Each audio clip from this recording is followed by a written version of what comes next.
C'est ici la scène nationale par excellence, cette comédie française qui doit tant à Molière et à Louis XIV, ainsi qu'à Napoléon Ier qui, par le fameux décret de Moscou en 1812, fixa les statuts de la Grande Maison. Elle est aujourd'hui animée par Jean-Pierre Miquel, ancien directeur du Conservatoire d'art dramatique, metteur en scène particulièrement attaché à Corneille et à Marivaux et qui publie chez Flammarion un essai court et riche intitulé « Le théâtre des acteurs ».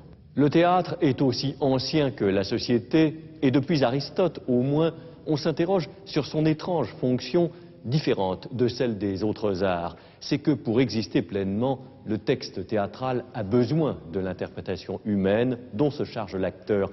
Comme le disait Antoine Vitez, le théâtre est le lieu où le peuple vient écouter sa langue. Il appartient donc au spectateur d'adhérer ou de se dresser, de s'approprier ou de se rebeller contre cette proposition qu'est finalement toute mise en scène.